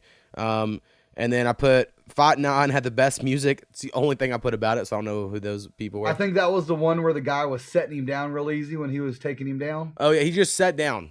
Yeah, I mean, whenever he would go for a takedown, I mean, I've set my wife down harder than this, and it was just, real ginger, don't hurt yourself. But it was like he fell into a takedown. Yeah, it was. It like fell into a full mount. And you were like, what the hell was that? That was crazy. And then Fight 10, which was the last before they had like the little break that we thought it was over and we had to go outside. Confusion happened. Yeah, so Fight 10, I just put it was really boring. So nothing there, I guess. But yeah, so then they came over the intercom, said something you couldn't understand. Everyone leaves. Yeah, and so we're like, shit. But right before that, they just talk about a kid having bone cancer and they're doing a raffle during these next 3 pro fights. Right, and so we didn't understand what was going on. So we go out, smoke a cigarette, come back in, watch the other fights. Now, Fight 1, Stomper is what I've labeled him. Oh my God. So this guy comes in stomping like a motherfucker. Stomp like it was his thing, right? Like, I've never seen someone come out like that. He was fighting a preacher, the guy from earlier. Yep. Trainwreck. He was fighting him for a belt. I don't know if... I guess the preacher had the belt, which seems stupid from the put up 5 day notice. Anyway, no, it was just like a open belt. Open belt. Okay, so they were gonna play, and now after the fight, we learned that the preacher took the fight on 5 day notice, which crazy to me. It's insane. Right, I don't care. Right, that's crazy. It's crazy he did it, and then it's like, well, I mean, it's that like you shouldn't feel as good about your win. No, I don't know. He got real excited, right? So anyway, after the fight. The guy won, or I got the belt, not the preacher, the other guy. Mm-hmm. And he was probably got, like 15, 20 pounds on KV? What was he fighting? He's 185. 185. Right, and you're fighting 170. And he looked bigger. I mean, he just does look bigger. And then he's over like, well, I hear people saying Kris Vereen should have won this fight earlier. Well, how about I'll fight him and won't leave no doubt when I beat his ass. And I'm like, well, that has nothing to do with this fight. Yeah. The next fight has nothing to do with him not winning this fight. That's the dumbest fucking logic. Yep. And then, again, I'm like, is this fucking professional wrestling? Exactly. And then my first thought was like, did you know? And this was like, y'all were promoting it. And so it was like, he was going to call you out and you were going to be like, yeah. Well, I was in the back. I was icing my foot and everything. And I was like, man, I need to go out there. I need to see everybody say what's up. And I'm getting up, and I kind of heard my name, but I'm thinking like, oh, they're just talking like fight of the night situations. Well, the guy that did my raps, my hand raps, Dale Arbuckle, he walks in. He goes, "Did you hear that?" I was like, "No, what happened?" He was like, "Some guy just called you out." And I'm thinking like, wait a minute, let me go see what's up. So I'll hobble out there, no shoe, just hanging out. And they say, "Oh, he called you out." Well, one of my teammates got really upset about it. That's another story. Long story short is, I don't know why that guy called me out because I was scheduled to fight him. I had signed to fight him first before I fought the Aaron guy, and him and his camp turned it down. His camp had said I supposedly cross-trained with him previous. So what's that matter? I mean, I guess I don't know enough about the MMA world. I don't know. I guess cross-training, they feel like, hey, you guys cross-trained a little too much. Let's not try to, mix that up. I don't know. Well, it doesn't seem like he's friendly. Exactly. I never knew the guy. I've never trained with the guy. So any kind of way, like when it went down, I was like, I'll fight him. I was like, well, they were like, well, you fight him at a catch weight because he didn't want to cut weight from 170 for 170. For one, that's what I didn't understand. He's talking about 170. He didn't want to cut weight to 170. So I was like, okay, cool. I'll fight him at 85. I mean, I'll walk around 190, 192. That'd be a 6 pound cut, whatever. Yeah. I'm not tripping. I'll fight him. Like a week later, like, oh, they're not going to take the fight. So he turned it down. Cool. Okay. Bitch move, though. So then they offer him one of my teammates. They offer him for one of my teammates, Kevin Rayford, and he turned it down. He turned that fight down as well. So he turned down both of us and goes in the ring and calls us out. I don't understand that. See, right, to me, honestly, him not taking the fight, I don't see as a bitch move. I see the bitch move as he doesn't take the fight and then proceeds to do. That's what I'm saying. Like, that's what I'm saying. To me, the bitch move here is you don't take a fight, then you go call out the person who you don't take the fight against. Yeah. Right. And again, maybe he just sees that you had fans there and it'll be help tickets and he thinks he can win because he's bigger. Fact of the matter is, he's weak. When everybody told me I was going to fight him, I had people that I've trained with and he's trained with tell me, man, that'd be an easy win for you. The promoter even said last night, he has nothing for you, man. I won't have that fight on my card because it'd be pointless for you. Some people just need to lay off the needle, man, Yeah, it was nuts because to me, he seemed like he was all hype. I feel like if he got hit a few times, again, train wreck come in 5-day, notice to fight. Right. Especially if you have to cut weight. I've cut plenty of weight for wrestling. You have to cut, if you had to cut 15 pounds in 5 days or whatever it is, that's going to drain your body. Yeah. You're going to last maybe 1.5 rounds, maybe. And that's being in shape as an MMA fighter. And so I find it crazy that this cat is just talking mess. But you said someone was upset in your camp. I'm assuming it's the dude that jumped down from the stands. Yeah. Because he stood up whenever this guy said, I could see him standing up over there. And he's just like, what? Let's go. Right. Gets up, and then when you walk out, I see him jump down, and that's why I'm like, we about to throw down right here? I saw you over there, like, your head bobbing and cussing, and I just told Snappy, oh, yeah, KV's pissed. He goes, how can you tell? And I was like, I just know him well enough, I guess. I mean, I kind of got out of my character, and I apologize to everybody for that. It's just, I'm cool, I'm outgoing, I love to have fun, but when you disrespect me over something like that, we're men before anything, So. Well, and I would say, because when I first heard you were fighting, I won't say it was like super surprising, but like you weren't, we have a lot of friends, right? Especially in our group. Yeah. You were never the type that was like trying to fight someone. And we had plenty of friends that were trying to fight all the damn time. So I was all like, oh shit, all right. All right, we only watched one more fight because I wanted to see JJ Choctaw Thompson or whatever his name was because he had a big ass banner hanging up. And I was like, let's see this shit. Yeah. Right? And he comes out and he's in full regalia. And Snappy, it was great because I know Powwow so well, right? And Snappy was like, oh, cool, he's wearing his stuff. Powwow will be excited. And I go, Powwow's not excited. He's going to watch and make sure nothing touches the ground. And it's stored properly. Powwow was. Yeah, okay, so my problem is when you come out, because he came out in a war bonnet. It wasn't headdress, it was a war bonnet. And he comes out in that. First off, you have to earn each feather. Mm-hmm. I could be wrong. I doubt he earned any of those feathers because, again, those feathers looked like costume feathers. They don't look like real actual feathers that you would put on a war bonnet or a headdress. And he comes out wearing this ridiculous regalia. Again, thought I was going to hear some native music. Don't hear it. But I made the reference to, he's probably going to come out to country music. You're right. Again, he comes out, looks very pissed like most native people do. But I just wasn't that impressed. Right. Well, with his, I think I expected more because it was clear to me, and I could be wrong, that he is way funded by the Choctaw Nation.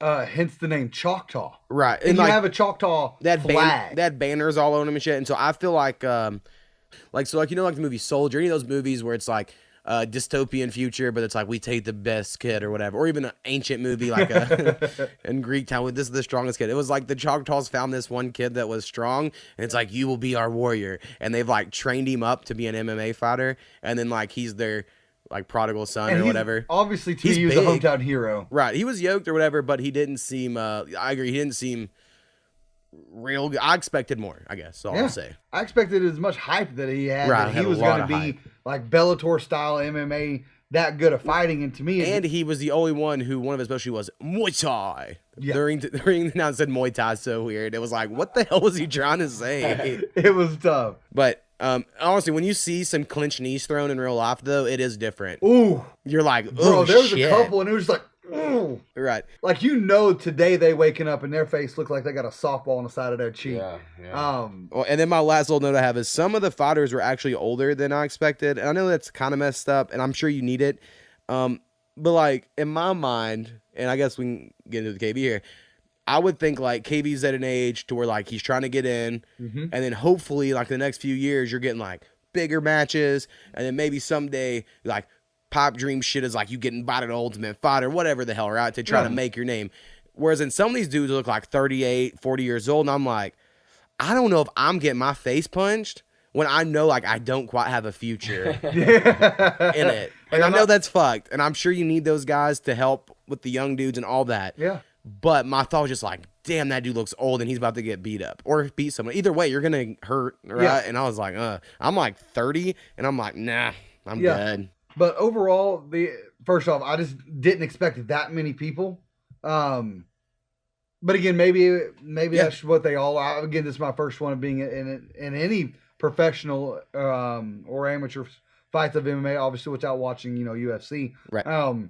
But having that many people there it was kind of awesome to see that many people show up for these fights and cheer on people. But you did a great job. Like I say, I think it would have been a little better if you would have took a little more offensive approach. But again, I'm not an MMA I also fighter. thought you won. So again, yeah, it's not like I don't get it. Yeah, it's not like I thought you lost at all. I still am not. I noticed your gym posted a picture of you with your arm raised that you had before. And I was like, that's smart promotion. I like that. Yeah. But overall, I thought it was awesome. The fights were pretty good. Men and women were great. It does make me want to go watch another one because it was pretty cool. I will say they were a little expensive. And I understand that my beach child has to be right for now. Yeah. And at the time, like when we were watching it, I wasn't like, this was too expensive. But beforehand, I was like, oh yeah, these tickets so much. But it was $40 for the seats we had, and it was $70 to be on the floor. And I was like, the view looks worse. To me, it was better to have the $40 tickets than it was the 70. Sure. You know what I mean? And I just didn't think the concession girl was worth the extra $30. Right. No, for sure. You know what I mean? Okay. All right. So we'll move on to our top 5 MMA fighters. All right. Again, like I mentioned earlier, I haven't really been in MMA recently, so I don't have a lot of newer people. Me neither. If I wanted to, almost bought UFC 3 this last week, but I looked up reviews and they weren't very good. So if anyone's played the game and they like it, let me know. I might get it because I do love the UFC video games, and that could get me back into it. But a lot of my guys are from a certain era. It seems like that beginning of UFC blowing up. Yeah. Time period, I guess. So, all right, we'll go ahead. Let's go Powwow, KV, and then I'll go. Okay. Do that order. Yeah. So, my number 5 is going to be John Bones Jones. I understand he has been suspended. I think this is his second time now he was suspended. Maybe third. I don't know. I want to say once for cocaine, twice for steroids. Yeah. I could be wrong. To me, what's the matter if he's going to do a little powder? I mean, I think it depends when you do it. I think cocaine could be a performance enhancer. Yeah, I mean, if you do it 5 minutes before the fight or something, yeah. But I mean, if you're doing it like weeks out in advance, have a little fun. But I want to say what he got caught with. Only reason I know some of this because I just listen to so much of Joe Rogan's podcast that you just are going to get some UFC knowledge, right? Is he got caught with the drug that you take that masks drugs. So like, you're right. They didn't catch him with like what he actually took, but it's a drug you take to mask steroids. Yeah. So it's like, yeah, he probably was taking them. But I just liked him because that was the last season I watched Ultimate Fighter. And he just the last one I watched was the one with Shell Sonnen was one of the guys. Yeah. I think that was Shell Sonnen and John Jones. I'm sure we watched together. Yeah. But he talks a lot of shit, but he can back it up. Because he's only got one loss, I believe. Because for so long he was undefeated. Right. He just has that swagger. I mean, my number one. It's kind of like he also has one of those scenarios, and a lot of athletes think are like this. Like, if MMA was a thing in the 40s, none of that would matter. He'd do all the drugs he fucking wanted and be badass. Mickey Mantle was doing meth every day, and like as a Hall of Famer. So like, Babe Ruth was drunk 90% of the time. Right. Willie Mays took methamphetamine in a water bottle he called his red juice. Yeah. Every day, and they're like, I wonder how he's so fast because he's on meth playing professional baseball. But like today, because people are held to a higher standard, like for instance, like a lot of guys go out and party, like Odell Beckham, right? We talked about him last week.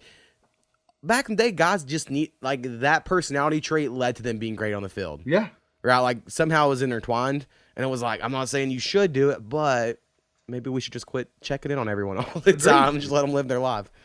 All right, KV, who do you have as your number 5? My number 5, I took Nate Diaz. Nate Diaz? I like that one. I took him as my number 5 because, I don't know, man, the guy just has that I don't care attitude. You're going to have to earn this fight, man. He's very, very good striker. And I'm a ground game guy. I love jiu-jitsu, and nobody knows his jiu-jitsu is just high level. Well, didn't they train with the Gracies? Yes. Yeah, the brothers. Yeah. Yes. And I'm a huge fan of the Diaz brothers. I mean, his brother's actually my number 2 on here. Yeah. I agree with you. I mean, they don't give a shit. They'll fight anybody, anytime. Well, I think they have different personalities. I think Nate's more of like a bulldog, silent, will talk in the ring. Nick's a lot more Nick talks ego, shit. right? And he fucking got caught with that goddamn blunt in his hand. Again, I don't know. I think marijuana's better than taking pain pills. Agreed. Facts. All right, my number 5 is a fun one. Okay, I've been waiting for this. I told you I had a fun for number 5. So this guy was very influential to our lives before UFC was even a thing. I think I know who you're talking about. And my favorite video of him is he is in a backyard fighting a police officer. I knew you were going. So I'm gonna go Kimbo Slice, number 5. Kimbo Slice, yep. Just because of those backyard fights. Like, I grew up in that generation of Kimbo Slice fights, bum fights. Bum fights. I still feel bad for watching them, but I downloaded and watched them all, man. Like, that was just our era. We were like the first, you want to see some fucked up internet videos? And Kimbo Slice was one of those, right? He knocked that dude's eye out of his socket. Oh, man, that was bad. It was and now, fierce. it wasn't straight. That, of course, was an MMA fight. They weren't in weight classes, and they were fucking in the backyard. But eventually, he made it to MMA. He had that one fight on CBS or something we watched, right? He tried to go on The Ultimate Fighter, made it like halfway through or something. He never was great. I think he just missed his window. Yeah, I agree. I mean, I think he was just a little bit late to the game for his age. Very late. Now, I still think one of the most impressive things is where he bench presses the guy in the middle of the fight to get him off of him. Yeah, I mean, I think from an entertainment value, he was amazing. Yeah. So that's why I put him on number 5. Great one. So my number 4 is going to be Chuck the Iceman Liddell. Just in high school with, him, Tito Ortiz, all those originals, I guess you could call them. I just liked it because he was that counter striker. Yeah. And, I mean, he's either going to knock you out or he's going to get knocked out. Well, I remember the old THQ UFC games. Uh-huh. And me and Justin Boone, one of my best friends in high school, we went to South Padre, some beach place, right, for spring break or something. And I bought the new UFC game, and we played all week. I remember that week having to learn that with Chuck Liddell, you had to take a punch first to like knock people out because he was a counter striker and having to figure that whole system. You're like, what the hell is it's this? just, and it also gave you that, okay, he just looked like an everyday, country guy. Right. I feel like he's going to go home and drink some Budweiser. And he has a guest spot on Entourage, which means I love him. Exactly. Because he tries to kill drama or whatever. Yep. But no, I had to have him on here. So Chuck Iceman Liddell is my number 4. I do like Chuck Liddell. He was probably also like the first superstar for like our generation. For sure. Yeah. It was him or Tito Ortiz. And Tito was a bit. His big ass head. One had fire trunks. One was the Iceman. It was like fucking superheroes. Exactly. So KB, what is your number 4? My number 4, I'm gonna go Cody Garbrandt. Trains out of Alpha Male. He's like fairly current, right? Fairly current. So I've seen his name, but I didn't know him when I read I like it. the kid because when he first came to UFC, nobody really knew who he was, and he made a name for himself. Like, I deserve a title fight, and they kept giving him tough fights. And he was knocking people out. He made his way up. He wasn't one of them guys like oh, this guy sells a lot of tickets. The or, golden child Yeah, and all that. He really had to work for it. Kind of hurt me this last fight when TJ Dillashaw knocked him out. But the fight he won the title against Dominic Cruz is one of my all-time favorite fights because he just was nice and relaxed. And being an MMA fighter, you hear that like being nice, relaxed, enjoying it. And that's what he did. So I always watch that fight, before my fights, just to see and how to stay calm and relaxed. And you actually see him dancing a little bit in the cage against Dominic Cruz. So he had a good time. But that's why he's one of my fighters, because nice and relaxed, great boxing, not scared to go to the ground, and just kind of fearless, For sure, man. All right, my number 4. Y'all actually may not know who this is. He was popular for a minute in the UFC, and I just loved him, and I play with him all the time on the video games. But it was Brandon Vera. If you pulled him up, you would recognize him because he had all kinds of crazy, like Israeli tattoos on his back, and he was like a weird heavyweight, but he was good on the ground.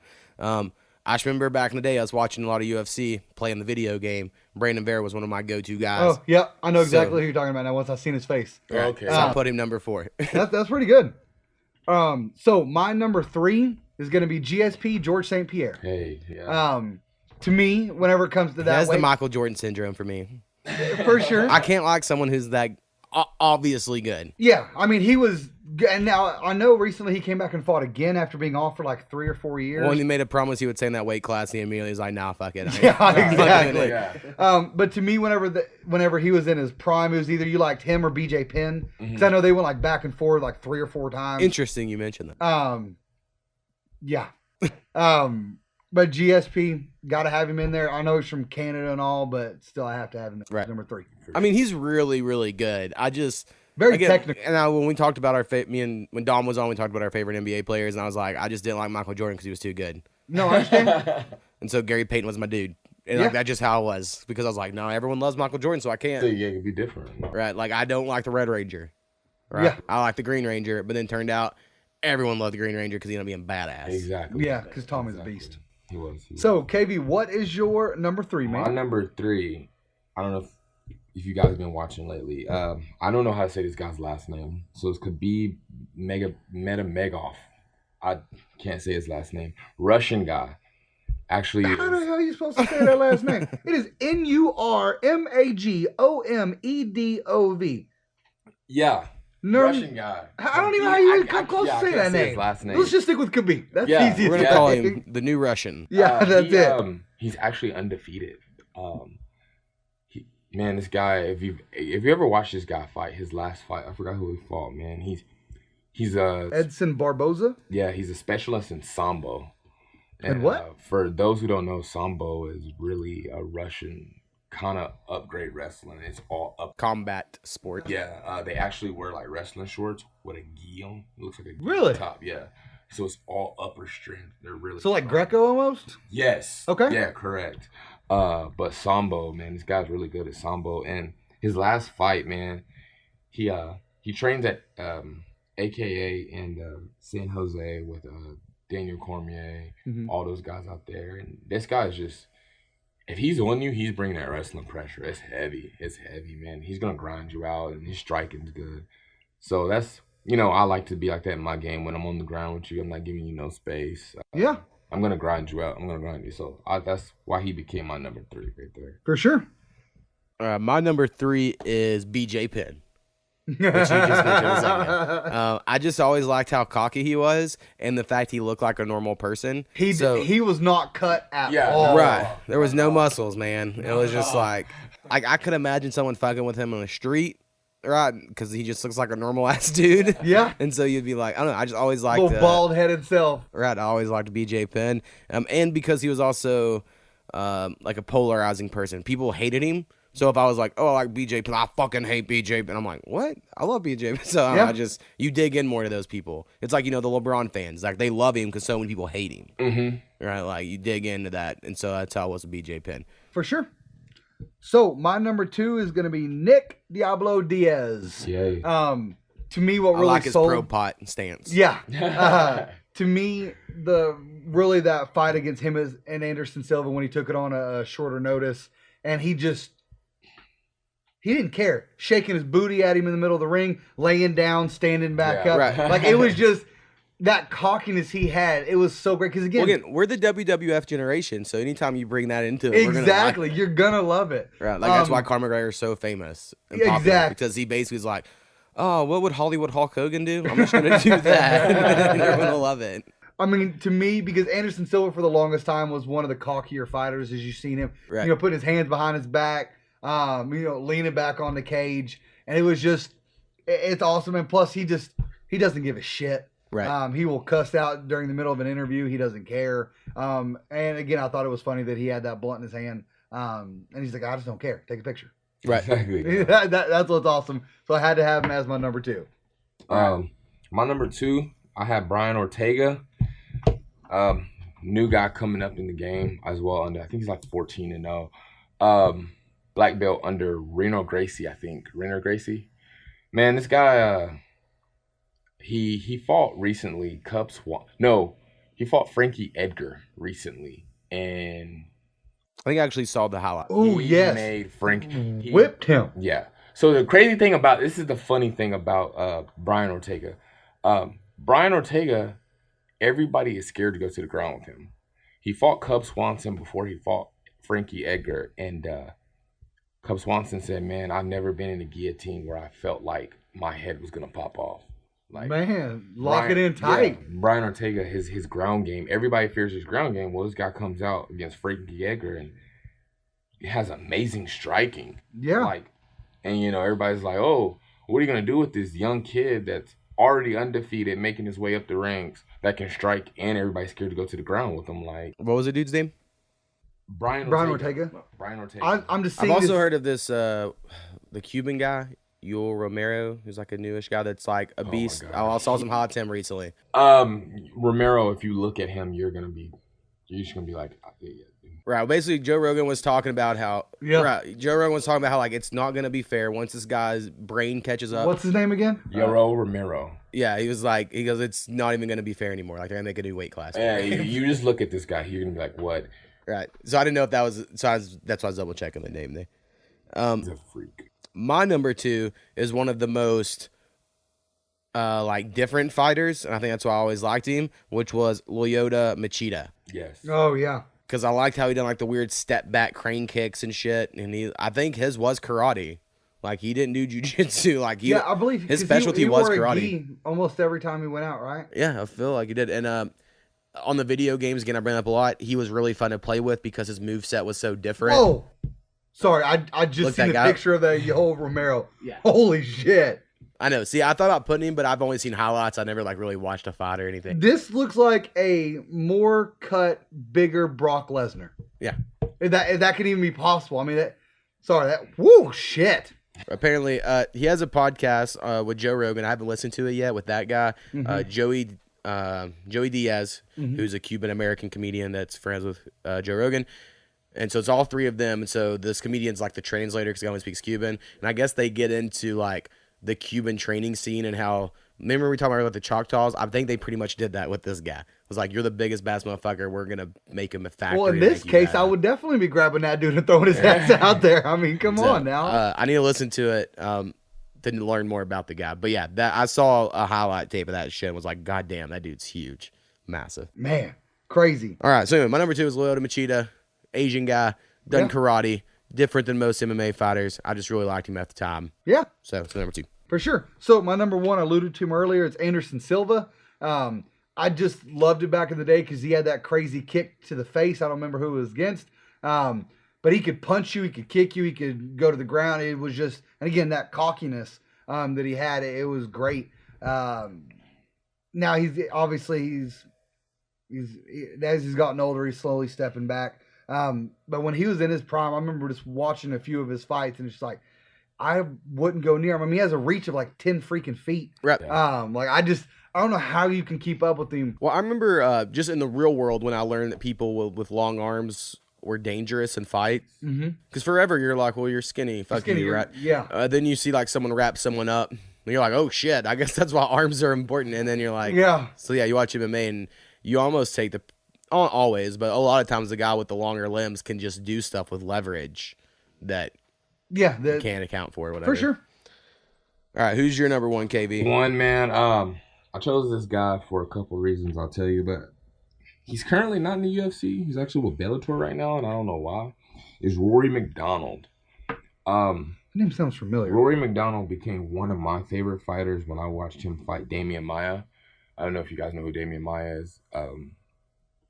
Damian Maia is probably one of the best jiu-jitsu practitioners that's came through UFC, high-level jiu-jitsu. Mm-hmm. One of them guys, like, if you end up in his closed guard in UFC, on the ground, it's going to be a long day. Yeah.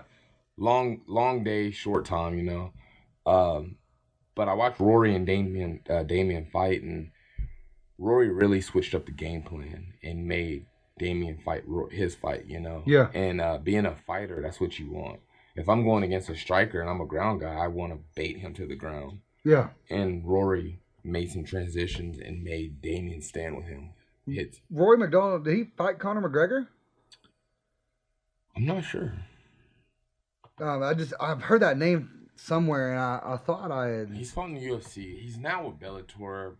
But doesn't Bellator have some pretty, like, are they getting random, like, some bigger names? Bellator is on the rise. That's what people don't understand. They're getting some I mean, ever since UFC fighters. sold, honestly, business-wise, because I look at a lot of that stuff, nothing great's happened for them. Yeah. Like, the most money they made was off a boxing match that didn't really have UFC. Yeah, that had right? nothing to do with them, yeah. So, I mean, I could see Bellator stepping up. Yeah, Bellator stepping up for sure. And actually, I like watching, except this little heavyweight Grand Prix tournament. Their Grand Prix tournament they're going through. I'm not a fan of that.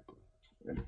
All right, my number one favorite, because he's the most like Clubber Lang, who's Mr. T from Rocky, and from real life, was Rampage Jackson. Yep. I'm glad you had him because we talked about this, and I had him on here, but yeah, I'll let you take him off forever.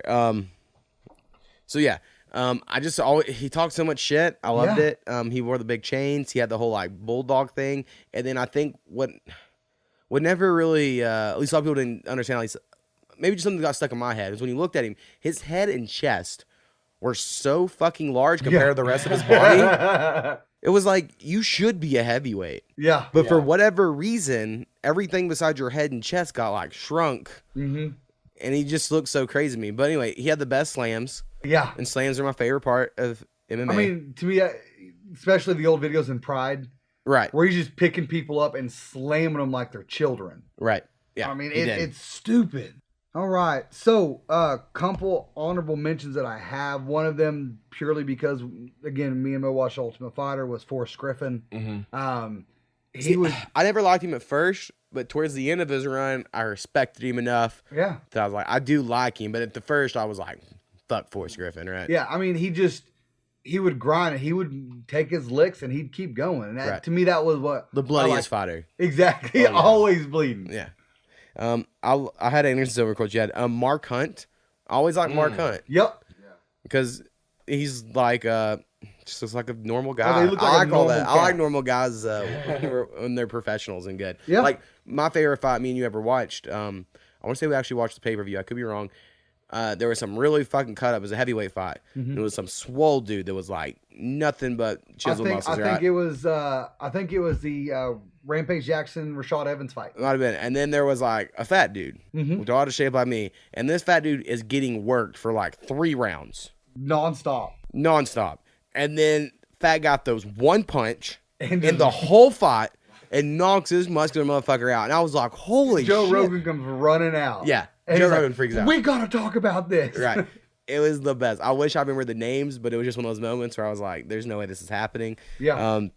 But Mark Hunt recently, I think he kind of got screwed on that Brock Lesnar deal with Brock Lesnar was taking steroids and shit. Yep. And I had Brock Lesnar on my list as well because he was such like a athletic beast or whatever at the time. It was like, there's no way that dude's real. And I think if he just never went into wrestling and always did MMA, he would have had a crazy legacy. Mm-hmm. But since he did WWF first, everyone looked kind of down on him in that aspect. Yeah. I feel like. I think my honorable mention is I'm gonna take the Mo approach on this one. I'm gonna say Conor McGregor, only because everybody likes him. I want to like somebody.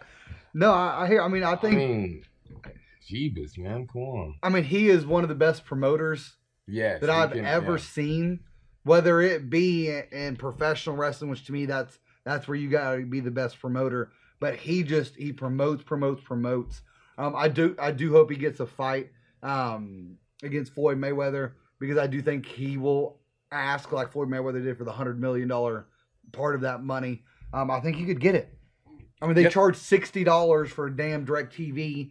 You have millions of people purchasing that, plus the ridiculously high tickets that it costs to be in person. I know that Floyd Mayweather and Conor McGregor. I mean, honestly, the problem. Dollars of tickets. I think the problem with the UFC and MMA in general probably is because it still goes the purse structure of boxing. Mm-hmm. So very few people are making good money, and then a lot of people are fucking working for nothing.